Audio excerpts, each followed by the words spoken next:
வணக்கம் உறவுகளே. தேர்தல் களம் இன்றைக்கி வந்து 21 23 தேர்தல் 21 சாயங்காலம் 5 மணியோட பிரச்சாரம் முடிஞ்சு போயிடும். நாளைக்கு சாயங்காலம் நினைக்கிறேன், இன்னைக்கு தேதி 20ன்னு நினைக்கிறேன்ல, நாளைக்கு சாயங்காலம். இப்போ தேர்தல்கள்லாம் ரொம்ப சூடாக தான் இருக்குது, பரபரப்பான பிரச்சாரம் போயிட்டுருக்குது. 4 முனை போட்டிகள் நிலவுது தமிழ்நாட்டில். புதுசாக எப்பயுமே இருமுனை போட்டிகள் தான் தமிழ்நாட்டில். மிஞ்சி போனால் 3வது முனை போயிருக்கும். இந்த தடவை 4 முனை போட்டிகள் அப்படின்னு வருது. இப்போ நம்ம யாருக்கு ஓட்டு போடணும், யாருக்கு ஓட்டு போடக்கூடாது அப்படின்னு சொல்லிட்டு நமக்கு மனசுக்குள்ளார ஒரு ஒரு ஒரு ஷேடு வந்துடும்.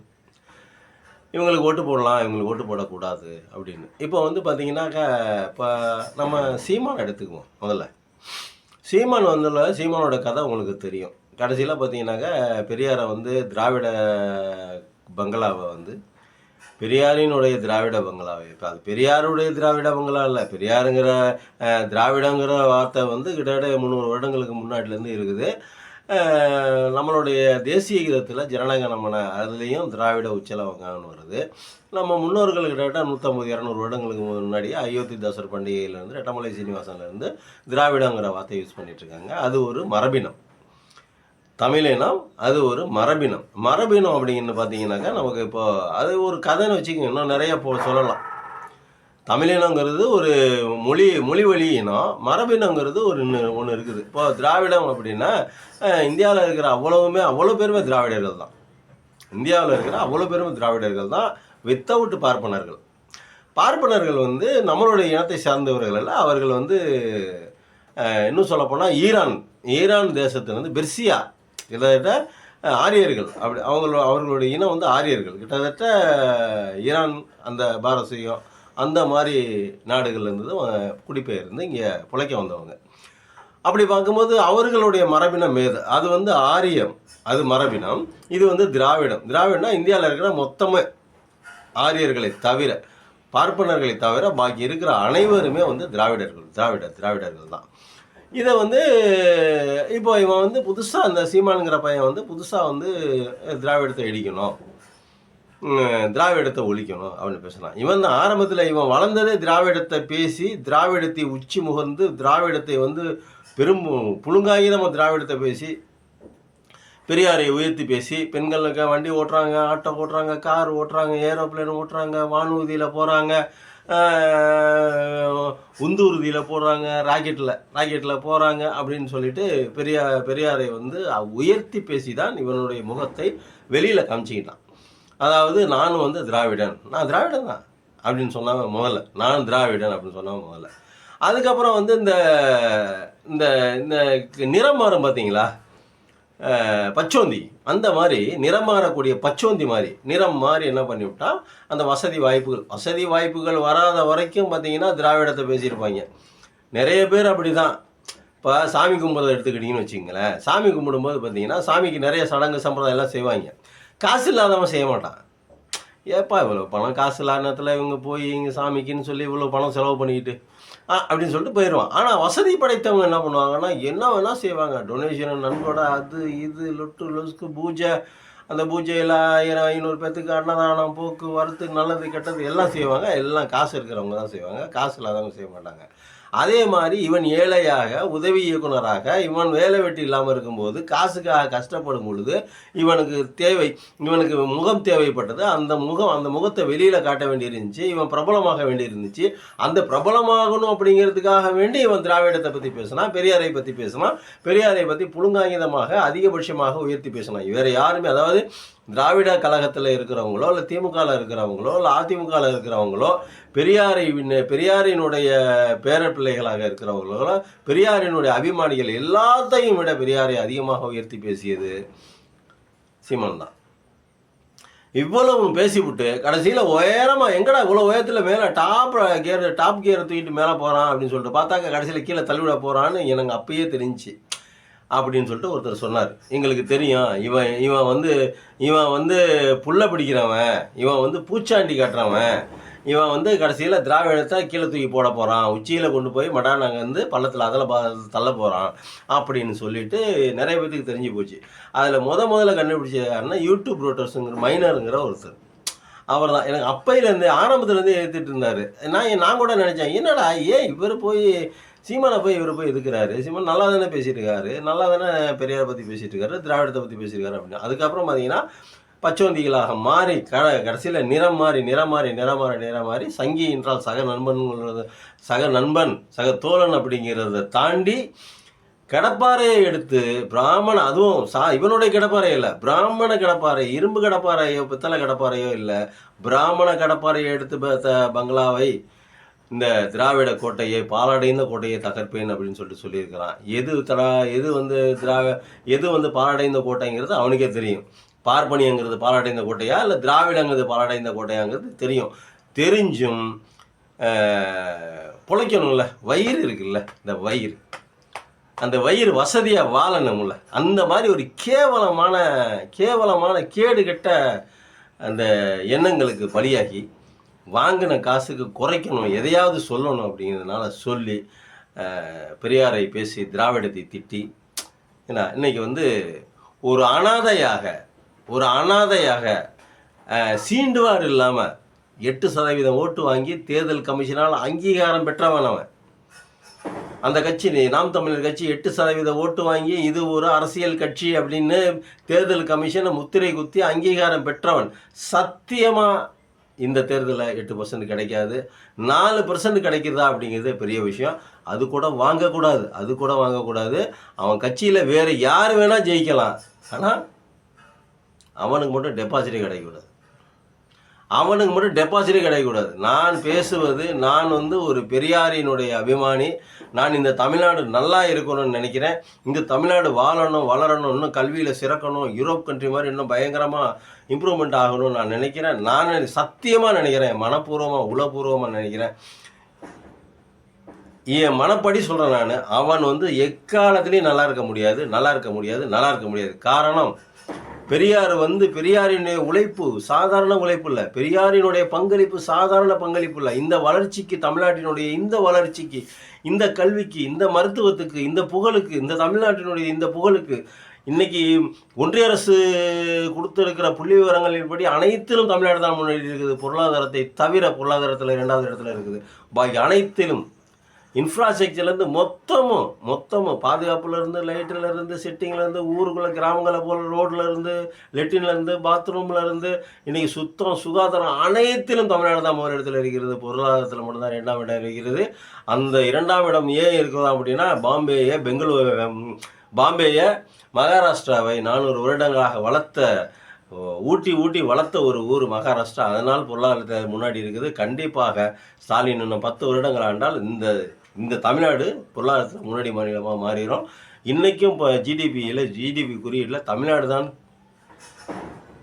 மகாராஷ்டிராவிட முன்னிலையில் இருக்குது. அதனால் சொல்கிறேன் நான், இந்த வளர்ச்சிக்கு காரணமான இந்த சிந்தனைகளுக்கு காரணமான தந்தை பெரியாரை இழிவுபடுத்தி பேசிய இவன் வந்து எக்காலத்திலையும் நல்லா இருக்க கூடாது. 2% கூட ஓட்டு வாங்கக்கூடாது. இவனுடைய கட்சியாய் தேர்தல் ஆணையத்தினோட அங்கீகாரம் தகர்க்கப்பட வேண்டும். இவன் வந்து மூலையில் உட்கார வேண்டிய ஆள். இவன் தமிழ்நாட்டினுடைய எதிரி, தமிழ் இனத்தினுடைய எதிரி. இவன் தமிழினம் பேசுகிறான். ஆனால் இவனை மாதிரி ஒரு தமிழின துரோகியை இதுவரைக்கும் தமிழ்நாடு பார்த்தது இல்லைங்க சுதந்திர இந்தியாவில். இவனை மாதிரி ஒரு தமிழின துரோகியை, தமிழனுடைய கல்வியை கெடுக்கிறாங்கிறான், வளர்ச்சியை கெடுக்கிறாங்கிறான், பள்ளிக்கூடத்தை கெடுக்கிறாங்கிறான், ஆடு மாடு மேய்க்கணுங்கிறான், விவசாயம் பண்ணணுங்கிறான். எல்லாம் தான் நடக்குது நம்ம நாட்டில். எதுவுமே விவசாயம் நின்று போச்சா, முட்டை அழிஞ்சு போச்சா நம்ம ஊரில்? இவன் வந்து நம்ம தூக்கி நிறுத்த போகிற மாதிரி பேசுவான். அதனால் இவனுடைய கதை ஒரு பக்கத்துக்கு. இவன் வந்து அழித்து ஒழிக்கப்பட வேண்டியவன். இவன் தமிழ்நாட்டினுடைய எதிரி, தமிழினத்தினுடைய முக்கியமான எதிரி இவன் ஒரு பக்கத்து. அடுத்தாப்புல புதுசாக வந்திருக்கிற பனை மரத்தில் ஒரு குத்து, தென்னை மரத்தில் ஒரு குத்துன்னு சொல்கிறாருல அவர், மாண்புமிகு மரியாதைக்குரிய விஜய். அவர் பார்த்தீங்கன்னா இந்த தமிழ்நாட்டுக்காக அறுத்து தள்ளியிருக்காரு பாருங்க. அடாடாடாடாடாடாடா 2 வருஷத்துக்கு 1 வருஷத்துக்கு முன்னாடியே 2 வருஷத்துக்கு முன்னாடியே 10வது படித்த பிள்ளைங்க 12வது படித்த பிள்ளைங்கெல்லாம் கூப்பிட்டு பரிசு கொடுத்தாரு. ஏன்டா அப்படி திடீர்னு பரிசு கொடுக்குறான் அப்படின்னா, கடைசியில் கட்சி ஆரம்பிக்க போகிறான் அப்படின்ட்டாங்க. ஏன்னா இத்தனை வருஷமாக 35 வருஷமாக ஃபீல்டில் இருக்கிறேன், 45 வருஷமாக ஃபீல்டில் இருக்கிறேன், இப்போ 1000 கோடி 2000 கோடி பணம் இருக்குது அப்படின்னு சொல்லிட்டு இருக்கிறாங்க. ஆனால் இது வரைக்கும் ஒன்றுமே செய்யலை. திடீர்னு கூப்பிட்டு பள்ளிக்கூடம் படிக்கிற பிள்ளைங்களுக்கு பணம் கொடுக்குறது அப்படின்னு சொல்லிட்டு அனிதா செத்து போணுச்சு பார்த்தீங்களா, தங்கை அனிதா செத்து போனான் பார்த்தீங்களா, அப்பயே தெரிஞ்சு போச்சு இவன் ஏதோ உள்நோக்கத்தோட வர்றான் அப்படிங்கிறது. இப்போ இது வந்து படிப்படிப்பு சரி இப்போ நீ யாரும் அரசியலுக்கு வர வேணாம்னு சொல்லலங்க. நம்ம யாருமே அரசியலுக்கு வர வேணாம்னு சொல்லல. அரசியலுக்கு வாங்க. அரசியலுக்கு வாங்க. எல்லாத்துக்கும் உரிமை இருக்கு. 18 வயது முடிந்தவர்களுக்கு அனைவருக்கும் ஓட்டுரிமை இருக்குது. அந்த 18 வயது முடிந்தவர்களுக்கு ஓட்டுரிமை இருக்குல்ல, ஓட்டு போடுற அனைவருக்கும் தலைவராகக்கூடிய, கட்சி ஆரம்பிக்கக்கூடிய அத்தனை தகுதிகளும் இருக்குது. எந்த பிரச்சனையும் இல்ல. யார் வேணா கட்சி ஆரம்பிக்கலாம். நான் ஒரு கவுன்சிலர் எலெக்ஷன்ல நின்னேன் அப்படிங்கிற முறையில சொல்றேன். எனக்கு அந்த விஷயங்கள்லாம் 1, 2 தெரியும். அதனால சொல்றேன் நான். அப்புறம் பார்த்தீங்கன்னா, அவரு ஆரம்பத்துல என்ன சொன்னாங்க, அவரு பிள்ளைங்க மேடையில ஏறி அந்த தாவேக்கா துண்ட போட்டுக்கிட்டு, ரூ. 1000 வேணான்னு சொல்லுங்க, ரூ. 1000 வேணான்னு சொல்லுங்க, ரூ. 1000 வேணான்னு சொல்லுங்க, ஓசி காசு வேணான்னு சொல்லுங்க, உங்க ஓசி காசை வேணான்னு சொல்லுங்க, பாட்டாவே பாடிக்கிட்டு டான்ஸ் வேற ஆடினாங்க மேடையில. ஆனா இப்ப இவர் என்ன சொல்றாரு, இந்த ரூ. 2500 தரப்படும், பெண்களுக்கு ரூ. 2500 தரப்படுங்கிறாரு, மோதிரம் தரப்படுங்கிறாரு, தாய்மாமன் சீர் கொடுக்கப்படுங்கிறாரு, பட்டு புடவை கொடுக்குறேங்கிறாரு, வேற என்ன சொல்றாரு, தாய்மாமன் சீர் சொல்லிட்டேன்னா அது சொல்கிறேங்கிறாரு. இப்போ புதுசாக ஒரு தேர்தல் அறிக்கை விட்டுருக்காரு போல் இருக்கு. 1ஆவதுலேருந்து 12ஆவது வரைக்கும் படிக்கிற பிள்ளைங்களுக்கு 12,000 மாதம், வருஷத்துக்கு 12,000. அரசு பள்ளியில் படிச்சுட்டு காலேஜில் போய் மேல் படிப்புக்கு காலேஜில் கல்லூரி மேல் படிப்புக்கு போகிறவங்களுக்கு மாதம் 15,000 அப்படின்னு சொல்லியிருக்காரு. இவர் என்ன பயங்கரமாக, அதாவது முதல்ல ஆரம்பத்தில் இலவசம் எதிர்த்து பார்த்துட்டு இந்த திமுக அதிமுக கட்சிகள் இலவசத்தை கொடுக்குறேன்னு சொல்லவும் இவரும் வந்து இலவசம் கொடுக்குறேன்னு சொல்லிட்டாரு. என்ன மாற்றத்தை உண்டு பண்ண போகிறான்னு தெரியல. மாற்றத்தை உண்டு பண்ணுபவர் என்ன பண்ணியிருக்கணும் அப்படின்னா, மாற்றத்தை உண்டு பண்ணியிருக்கிறோம், மக்களுக்காக உழைக்கணும், மாற்றத்தை உண்டு பண்ணணும் அப்படின்னு எண்ணம் இருக்கிறவர் என்ன பண்ணாருன்னா, லைட்டை போட்டு ஆஃப் பண்ண மாட்டார், மூஞ்சியை காமிச்சு ஷேடை மாதிரி எடுக்க மாட்டார், வண்டி எடுத்துக்கிட்டு பின்னாடியே ஒரு 5,000 பேரை வாங்க, உங்களுக்கு வண்டி செலவு பெட்ரோல் செலவு நான் கொடுக்குறேன் அப்படின்னு சொல்லிட்டு கூப்பிட்டு வந்திருக்க மாட்டார். இன்னும் சொல்லப்போனால் இன்னொருத்தன் பேச்சை கேட்டுக்கிட்டு கட்சி ஆரம்பிச்சிருக்க மாட்டார். அடுத்தவன பேச்சை கேட்டுக்கிட்டு மாநாடு போட மாட்டார். ஏன்னா மாநாடு போடுறதுக்கு பிச்சை எடுக்கணும், மக்கள்கிட்ட பிச்சை எடுக்கணும். காமராஜருக்கு எப்படி பணம் வந்துச்சு, எங்கேருந்து பணம் வந்துச்சு, பேரறிஞர் அண்ணாதுரைக்கு எப்படி பணம் வந்துச்சு, இவங்கெல்லாம் பொதுமக்கள்கிட்ட வசூல் பண்ணி கொஞ்சம் கொஞ்சமாக இன்னும் பார்த்தீங்கன்னா அந்த கம்யூனிஸ்டுக்காரங்க வசூல் பண்ணுவாங்க. அந்த மாதிரி கொஞ்சம் கொஞ்சமாக வசூல் பண்ணி மக்களினுடைய பங்களிப்போடு வளர்ந்தவங்க, மக்களினுடைய பங்களிப்போடு கட்சியை வளர்த்தார்கள், மக்களுடைய பங்களிப்போடு மாநாடு போட்டார்கள். மக்களாக பார்த்து அவர்களாக திரண்டு மனமு வந்து கட்சி பணியாற்றினார்கள், கொள்கையோட கோட்பாடோட. ஆனால் இவருக்கு என்ன மாதிரியான கொள்கை இருக்குது? இவருக்கு ஒருத்தன் வந்து இப்போ 2,500 கோடி, 2,000 கோடி 2,500 கோடியை கொடுத்து நீ கட்சி ஆரம்பி, பேசிக்கலாம், திமுக காலி பண்ணு அப்படின்னு சொல்லிட்டு ஒரு அஜெண்டா கொடுக்கப்படுது. அந்த அஜெண்டாவுக்கான அவங்களோட ஏஜென்ட்னு ஒருத்தனை அனுப்பிச்சி விட்றாங்க. அவன் வந்து பல 100 கோடி பல 1000 கோடி பணம் வச்சிருக்கிற ஒரு சொத்துக்காரன். அவன் வந்து என்ன பண்ணுறான் அப்படின்னாக்கா, நான் மாநாடு போடுறேன், நான் மாநாட்டுக்கு 300 கோடியா நான் செலவு பண்ணுறேன், 250 கோடியா நான் செலவு பண்ணுறேன், நீ உனக்கு ஒன்றும் பிரச்சனை இல்லை, என்கிட்ட பணம் நிறைய கிடக்கு, எங்கள் மாமன்னார் வீட்டு பணம் இருக்குது, எங்கள் சொந்தக்காரங்க வீட்டுக்கு பணம் இருக்குது அப்படின்னு சொல்லிட்டு அவன் உள்ளே இறங்கி வேலை பார்க்குறான். நீ கட்சிகளுக்கு பூரா பணம் கொடுக்குறான், பிஜேபியும் பணம் கொடுக்குது, இவனும் பணம் கொடுக்குறான். பெரிய அளவில் தமிழ்நாடு பூரா பிரச்சாரம் பண்ணுறாங்க.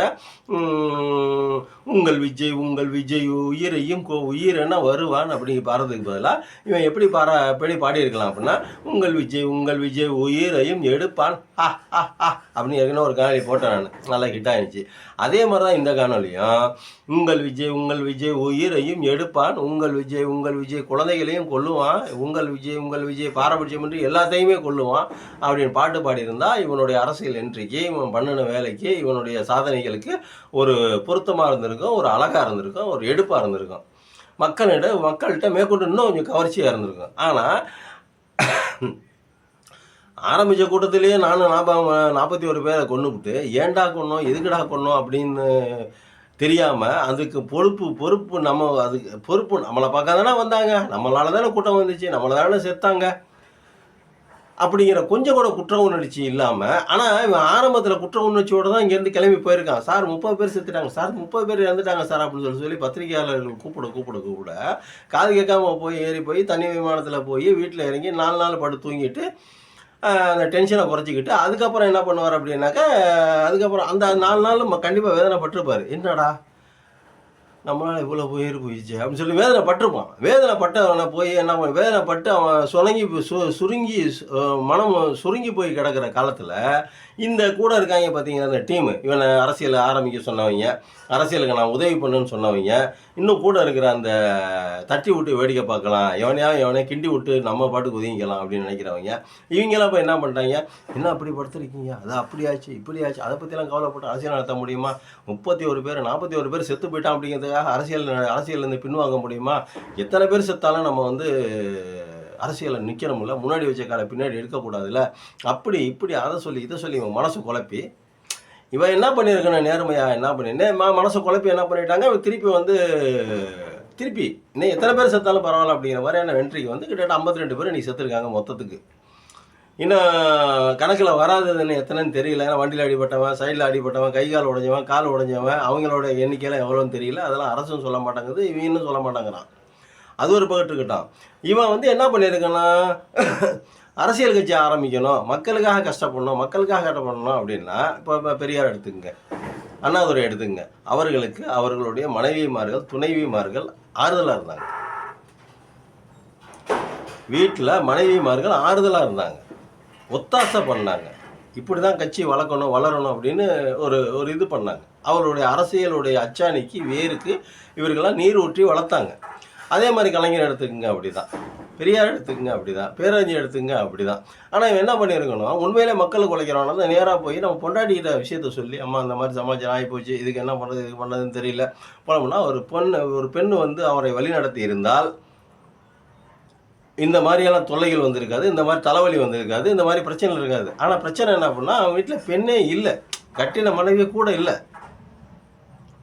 கட்டின மனைவி கூட இருந்திருந்தா போய் ஐடியா கேட்டிருப்பான், ஏதாவது ஒன்று பண்ணியிருப்பான், எப்படிப்பா என்ன பண்ணலாப்பா, இதை பண்ணலாப்பா, சரி இப்படி பண்ணலாப்பா அப்படி பண்ணலாப்பா, மக்களுக்கு சேவை செய்யணும்னு வந்துட்டேன், சரி பயப்படாதவா பேசிக்கலாம், உண்மையிலேயே நீ மக்களுக்கு சேவை செய்யணும்னு தானே நினைக்கிறேன், சரிவா இந்த மாதிரி பண்ணலாம் அந்த மாதிரி பண்ணலாம் ஐடியா கொடுத்து அவனை நல்வழிப்படுத்தியிருக்கோம், அவனை வந்து ஒரு திருத்தி இருக்கோம், இல்லை எங்கிட்ட ஒரு பக்கத்து ஏதாவது ஒரு முழுமையான இதில் போயிருக்கோம். அப்போ வந்து இவன் என்ன பண்ணியிருப்பான், இப்போ மேடையில் பேசுகிற மாதிரி திமிரெல்லாம் பேசியிருக்க மாட்டான், கொஞ்சம் அடக்கி வாசிச்சிருப்பான். இது இப்படி அது அப்படி, இது இப்படி அது அப்படி அப்படின்னு சொல்லிட்டு கொஞ்சம் அடக்கி வாசிச்சிருப்பான்.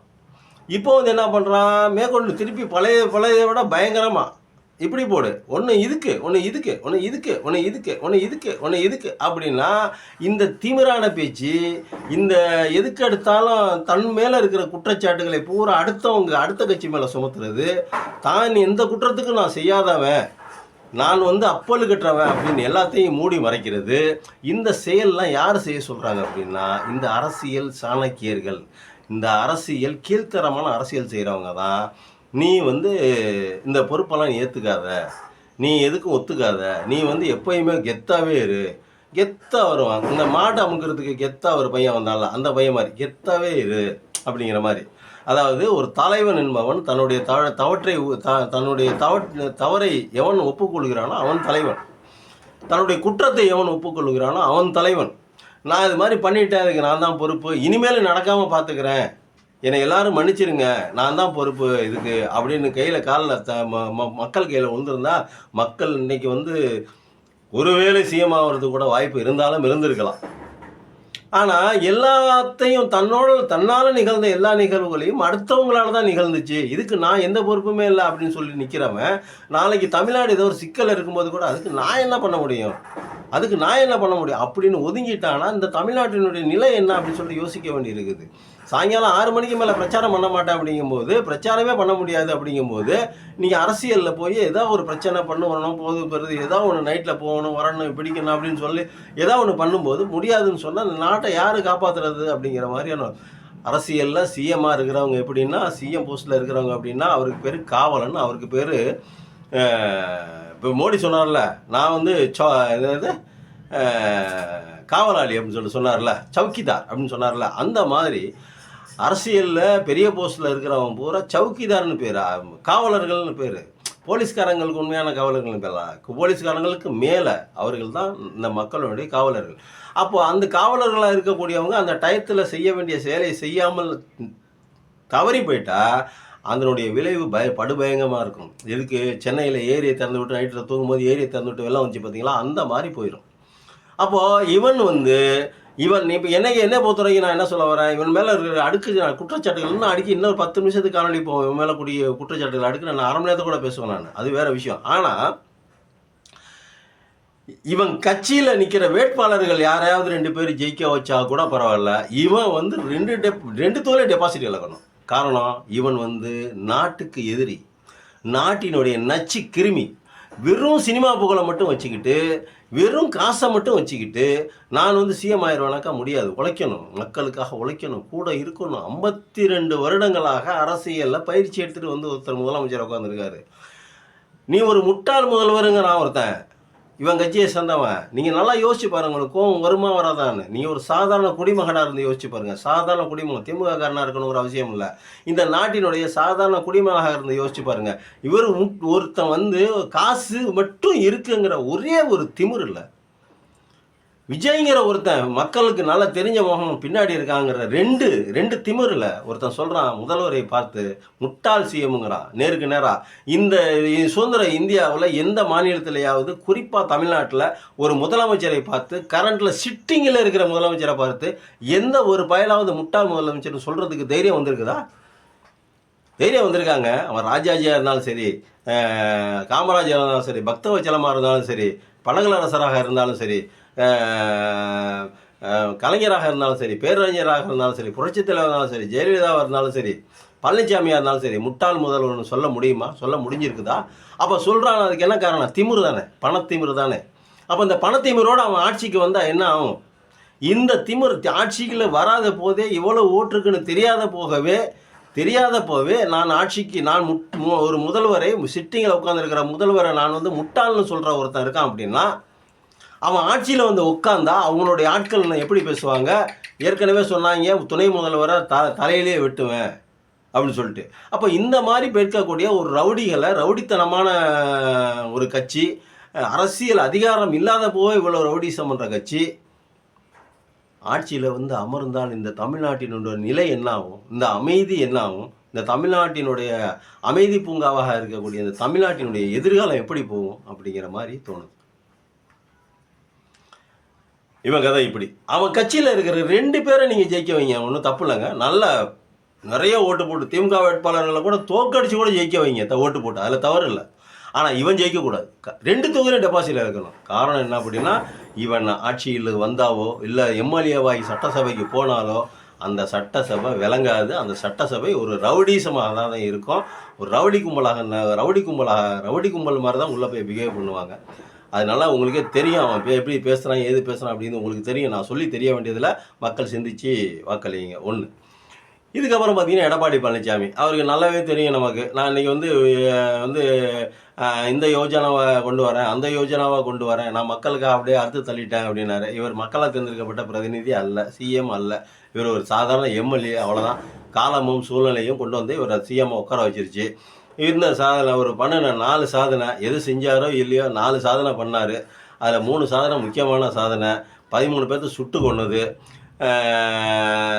நீட்டுக்கு கையெழுத்து போட்டு கொடுத்து 15 குழந்தைகளை கொண்டது, மருத்துவம் படிக்கணுங்கிற ஆசையோடு இருந்த ஒரு லட்சியத்தோட ஒரு குறிக்கோளோடு இருந்த பெண்களை, ஒரு குழந்தைகளை 13 பேரை 16 பேரோ 17 பேரோ இறந்துருக்காங்க இது வரைக்கும். அது கொண்டது. உதயமின் திட்டத்தில் கையெழுத்து போட்டு கொடுத்தது, இந்த உதயமின் திட்டத்துக்கு ஒப்புதல் கொடுத்தது. உதயமின் திட்டத்தில் ஒப்புதல் எப்படின்னா என்னென்ன பண்ணோம் அப்படின்னா, முதல்ல வந்து அவன் என்ன சொல்கிறான், உதயமின் திட்டத்துக்கு கையெழுத்து போட்டு கொடுத்ததுனால அவங்க என்ன சொல்கிறாங்க, சென்டரில் இலவச அந்த 100 யூனிட் இலவசம் இருக்குது பாரு, அதை தூக்கு. 1. 2வது, விவசாயிகளுக்கு இலவச மின்சாரம் கொடுக்குறத நிப்பாட்டு. அவன் விவசாயம் பண்ணுறான், பாலாக போகிறான், எப்படியோ போகிறான், அது எங்களுக்கு தேவையில்லை. அந்த இலவச மின்சாரத்தை நிப்பாட்டு. 1. 2வது, இதை வந்து தனியார் மயமாக்கு. ஈபியை வந்து தனியார் மயங்கள்கிட்ட எங்கள்கிட்ட கொடுத்துரு அப்படிங்கிறான். இப்போ ஏற்கனவே கேஸ் வந்து தனியார் மயமாக போகுது. அதுக்கான ஆரம்ப கட்ட வேலைகள் நடந்துருச்சு. டெல்லி, பாம்பே அந்த மாதிரி முக்கியமான நகரங்கள்லாம் கேஸு குழாய் வழி இணைப்பு வீட்டுக்கு கொடுக்க போகிறான். அதில் மீட்டர் வைக்க போகிறான், மீட்டர் தகுந்த மாதிரி காசு வாங்க போகிறான். இது பூரா அதானி கையிலையோ இல்லை அம்பானி கைக்கோ போகுது. அந்த மாதிரியான ஒரு கீழ்த்தரமான ஒரு சூழ்நிலையில் இந்த நாடு போயிட்டு இருக்குது. இப்படி இருக்கிற காலகட்டத்தில் எடப்பாடிகிட்ட ஆட்சியை கொடுத்தா அவர் என்ன பண்ணுவார் அப்படின்னா, சத்தம் இல்லாமல் எல்லாத்தையும் கைது போட்டு கொடுத்துருவார். அடுத்து வரிசையாக கல்வி கொடு, எனக்கு ஒன்றும் பிரச்சனை இல்லை, என் பொண்டாட்டி பிள்ளைங்க சேஃபாக இருந்தால் போதும், நான் கொள்ளையடிச்சு வச்சிருக்கிற பணம் எங்களுக்கு சேஃபாக இருந்தால் போதும். நாட்டு மக்களை பற்றி கவலை இல்லை. நீ புதிய கல்வியை கொண்டு வந்தாலும் சரி, விஸ்வகர்மா யோஜனாவை கொண்டு வந்தாலும் சரி, அவங்க தாத்தாவை கூட்டு வந்தாலும் சரி, அவங்க அப்பத்தாவை கூட்டு வந்தாலும் சரி, எனக்கு கவலை இல்லை. நீ சொல்கிற இடத்துல கையெழுத்து போட்டுக்கிறேன். எனக்கு என் பிள்ளைங்களுக்கு எந்த பிரச்சனையும் வந்துடக்கூடாது. நான் பதவியில் இருந்துக்கிட்டே இருக்கணும், நான் சாகுற வரைக்கும். அதுக்கு நீ என்ன செய்யணுமோ சொல்லு அப்படின்னு சொல்லிட்டு இவர் கையெழுத்து போட்டு கொடுத்துட்டு வந்துடுவார். தமிழ்நாடு அம்பேல். இப்படி இருக்கக்கூடிய இந்த சூழ்நிலையில் அதில் வந்து பார்த்தீங்கன்னா இப்போ இப்போ இன்னொரு விஷயம் சொல்லிட்டு முடிச்சிடுறேன். காணொலி ரொம்ப பெருசாக போகுது. இப்போ நேற்று வந்து பார்லிமெண்ட்டில் தோற்று போச்சு அந்த அது என்னது வரையறை, டீலிமிட்டேஷன், தொகுதி மறுவரையறை தோற்றுருச்சு. அதனால் என்ன பண்ணுறாங்க அப்படின்னா 23லேயே சட்டம் 33% சட்டத்தை பாஸ் பண்ணேன். பெண்களுக்கு 33% இடஒதுக்கீடு 23லேயே பாஸ் ஆகி அது இப்போ சட்டத்துக்கு அமலுக்கு வந்த சட்டத்தை இன்னும் அமல்படுத்தாமல் இருக்காங்க. ஏன் அமல்படுத்தாமல் இருக்காங்க? டீலிமிட்டேஷன் கொண்டு வந்து கணக்கெடுப்பு நடத்தி டீலிமிட்டேஷன் கொண்டு வந்து அதுக்கப்புறம் அந்த கணக்கெடுப்பின் படி தான் பெண்களுக்கு வந்து இடஒதுக்கீடை கொடுக்கணும் அப்படிங்கிறவங்க நிறுத்தி வச்சுருக்காங்க. ஏன்னா நிறுத்தி வச்சுருக்கீங்கன்னு தெரில. இப்போ 543 இருக்குல்ல, இந்த 543 தொகுதியிலையும் நீங்கள் வந்து அந்த 33% வந்து கொடுக்கலாம்ல பெண்களுக்கு. அது கொடுக்க மாட்டாங்களாம். டீலிமிட்டேஷன் மக்கள் தொகை கணக்கெடுப்பு நடத்தி டீலிமிட்டேஷன் முடித்து அவர்களுக்கான தொகுதிகளை அவர்களை பூரா எடுத்துக்கிட்டு நம்மளுடைய குரல் வலையெல்லாம் கட்டி போட்டு இறுக்கிடுவாங்க. இந்த குரல் வலையை கட்டி போட்டு சுருக்கு போட்டு இந்த இடத்துல இறுக்கிடுவாங்க. அவங்க வேணுங்கும் போது துரும்ப பிடிச்சி இருக்குன்னு ஏதாவது ஒன்று பேசுறதுக்கு என்ன தண்ணி தர மாட்டாங்க காவேரியில் ஏதோ ஒரு பிரச்சனைக்கு அப்படி வாயை திறந்தவனா போதும் உடனே டக்குன்னு சுருக்க பிடிச்சி இழுத்துருவான் அப்படின்னு நின்றுடும் நம்ம குரல் வலை. தமிழ்நாட்டு குரல் வலை அப்படி பிடிச்சி இழுக்கிறோம் தான் பேச முடியாது, குரவலையை நெரிச்சிடுவான். இதுக்கு தான் இந்த டீலிமிட்டேஷன் கொண்டு வரான். மொத்தத்தையும் இந்தியாவில் இருக்கிற 5 மாநிலம் மட்டும் இருந்தால் போதும். மத்திய பிரதேசம், உத்தரப்பிரதேசம், பீகார், ராஜஸ்தான், பக்கத்தில் இன்னொரு இந்தி பெல்ட் என்ன ஒரு மாநிலம் இருக்குது. ஒரு 4 மாநிலம் வச்சுக்க, 5 மாநிலம். 5 மாநிலத்தில் வந்தாவே அவனுக்கு 500 சீட்டு 600 சீட்டு வந்துடும். இந்த 600 சீட்டை வச்சுட்டு அவங்க ஓட்டு போட்டு ஜெயிச்சிடுவான். வேறு எங்கேயும் பிரச்சாரத்துக்கு போக மாட்டான், எதுக்கும் போக மாட்டான், என்னென்னு செய்ய மாட்டான். இந்த 5 மாநிலத்துக்காரங்களை மட்டும் நல்லா ஊற்றி சரக்கை ஊற்றி கொடுத்து போதை மருந்தை ஊற்றி கொடுத்து அவங்களுக்கு வந்து இந்த சாமின்னு சொல்லி அவங்கள பூரா அந்த 4 மாநிலத்துக்காரங்களை மட்டும் முட்டாளாக்கி அவங்கள மட்டும் ஓட்டு போட வச்சா போதும். அவன் ஜெயிச்சு பிரதமர் ஆயிரம் அதை வச்சுக்குவான். எலெக்ஷனே இருக்காது இன்னும் 10 வருஷம் கழிச்சு. அது அப்புறம் வேறு விஷயம் வச்சுக்கோங்க, அது ஒரு பாட்டு பேசிக்கலாம். இன்றைக்கி இருக்கிற இந்த மாதிரி சூழ்நிலையில் நம்ம இன்னைக்கு ஸ்டாலினை தவிர நம்மளை இந்த இக்கட்டான ஒரு சூழ்நிலையிலிருந்து கல்வி, பொருளாதாரம், இந்த வளர்ச்சி, இந்த வாய்ப்பு, இந்த வசதிகள், இந்த உயர்கல்வி, இந்த தொழில், இந்த 11 இன்றைக்கி தமிழ்நாட்டுடைய ஜிடிபி வந்து இந்தியாவோட ஜிடிபியில் 10% 10 to 12% இருக்குது. இந்த 12% வளர்ச்சி இதை எல்லாம் தக்க வைக்கணும் அப்படின்னா இன்றைக்கி ஸ்டாலினை தவிர வேறு ஆள் இல்லை, நம்மளை காப்பாற்றுறதுக்கு ஆள் இல்லை. அதனால் தயவு செய்து ஸ்டாலினுக்கு உங்களுடைய பொன்னான வாக்குகளை அளித்து இந்த முறை பெருவாரியான வாக்குகளை கொடுத்து பெருவாரியான தொகுதிகளையும் கொடுத்து தனி மெஜாரிட்டியோட ஆட்சி அமைக்க உங்களுடைய ஒத்துழைப்பு கண்டிப்பாக வேணும் அப்படின்னு சொல்லிட்டு உங்களுடைய மலர் பாதங்களில் என்னுடைய சிரத்தை சமர்ப்பித்து உங்களிடம் நான் மன்றாடி கேட்டுக்கொள்கிறேன். நன்றி, வணக்கம்.